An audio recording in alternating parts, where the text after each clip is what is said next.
Okay, here we are at the very front end of the International Space Station. This is the forward end of Node 2, and this is right behind this hatch is the PMA, the pressurized mating adapter, to which the space shuttle docks whenever the next space shuttle comes. You can see we have our flags up here at the most forward part. It's a 15-nation partnership, this International Space Station. So we'll start with the Node 2. We will stop at the Kibo module here, the Japanese pressurized module, and the Japanese logistics platform.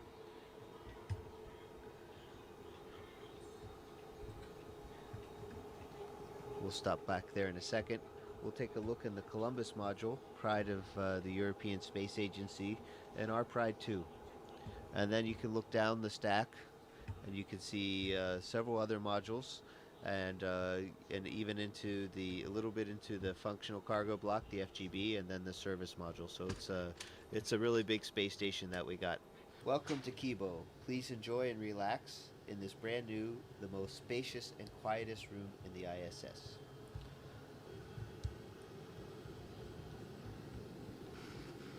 You can see here, this is the SIBO rack, which is for cell biology. And then we have a fluid rack, Urutai. So these are the two main Japanese science racks that are up here now. There's more that are coming. Let's take a quick look out the window before it gets dark outside. We're going around the world every 90 minutes, so we get to see a lot of sunrises and sunsets. Oh my goodness, it's beautiful out there.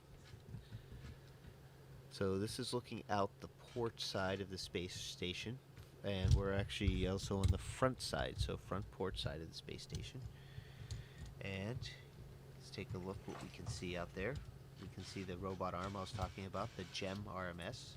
Those orange things are the solar arrays on the port side.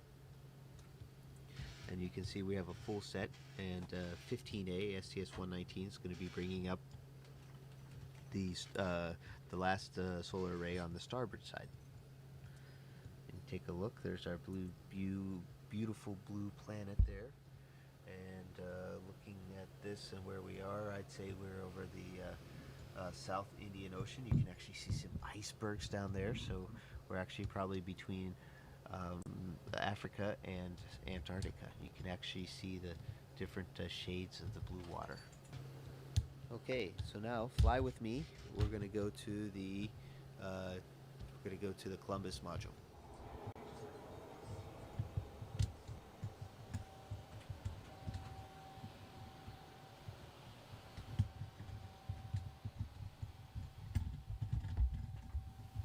Here we are in the Columbus module. You can see it's also spacious. It's also cluttered because it's a great place to store things or temporarily stow them. It's not going to be this way forever. We're going to have it nice and clean pretty soon. We're flying back to Node 2. We'll take a quick look what else we have here. We have my work area. It's a little bit cluttered right now, but this is kind of my desk. It doesn't sit out horizontally, but it has everything I need on it. This are my crew quarters right here. You can tell has my name on it. And in fact, I can give you a tour real quick of crew quarters. This is what it looks like inside. There's a fair amount of room. We'll get has a standard space station light on it. So now we're going into the Destiny Laboratory, headed aft on the space station. And there's my crewmate, Sandy Magnus. She's getting her exercise in for today. This rack is the oxygen generation system, and we have a few too many things on this rack, and we're in the middle of cleaning it off, not to interfere, but you can see oxygen, we're making oxygen, and when we make oxygen, we're breaking down water into hydrogen and oxygen, and the oxygen comes right out here. The water we're making either comes from the condensate from the air conditioning system, the water that's in the air, or urine. So this is a really neat regenerative life support system. And now we're going to go back into one of the first modules, Node 1, which is also called Unity. These are this is our pond or wall of water that's down here. We have different kinds of water, and these are called contingency water containers, CWCs. And you can see different kinds. There's water that you can drink, and water that you can use for other things like flush water or generating oxygen. Now here's the airlock. As we go, the Quest airlock. This crew lock is a hatch that goes outside into space. So you can see that hatch right there. In the meantime, we're kind of storing EVA related things here. You can see this is a safer, which is a kind of a jet backpack that we wear on the outside of our spacesuits in case we get separated from the spaceship. We can fly our way back in. I remember being a Capcom on STS-96 when I first saw these signs. That's pretty amazing.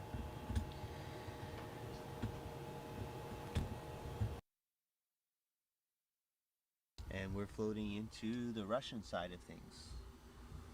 First and foremost, we are now in the pressurized adapter part of the functional cargo block. We call it the GA, and it's also a docking port down below. As you carefully look down below, you can see the hatches, and inside that what you can see in front of us is the docking mechanism for the Soyuz.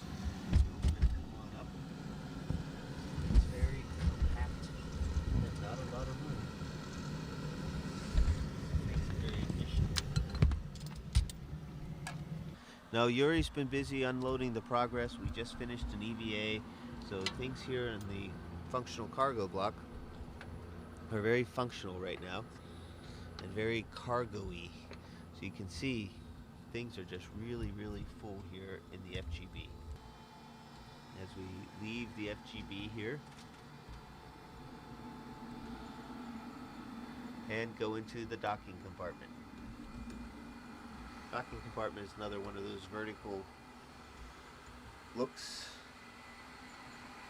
and it's a kind of a misnomer. It's not just docking compartment, but it's also a airlock. So Yuri and I went out in these two spacesuits a few weeks ago and went into open space and had a spacewalk. Continuing on down through here, we'll stop here on the way back, is our Progress cargo vehicle. The Progress is a cargo ship, unmanned, uncrewed, nobody driving, and has the same kind of docking compartment. It's very much based on the Soyuz design, except it doesn't have any re-entry capability. And we're going to take a look outside. And this is the hatch that I opened up and went outside for a spacewalk, and we're looking aft on the space station. There's a ladder, some solar panels. We're looking at the service module, Zvezda, and looking at our beautiful planet Earth. Let's see if we get a nice little view here of Earth. A little small treat. There's no tour of the space station would be complete without it. Last but not least, in the service module, Zvezda, which means star. It's the heart of the space station. It's where we used to have the only place where we could create oxygen and live with the carbon dioxide removal system, as well as a place to eat and sleep. There's my crewmate, Yuri Lonchikov, exercising on the treadmill with vibration isolation system, the TVIS. So this is our eating area. There's our table, and we're just getting ready for lunch. There's our water dispenser right there, Russian style, and our controller for the water dispenser. There's Yuri's room off to the side. You can see he has a sleeping bag right there hanging on the wall, and a computer right here so he can call on the telephone, write email, and read books, and relax in the evenings a little bit, because we have long days up here. This is a surprise visit that you guys are paying on us today, so things aren't cleaned up, but they're real. This is exactly how we work and live in space. And that'll wrap up the tour. This is the International Space Station. A very good example of what human beings can do when we work when we work closely together.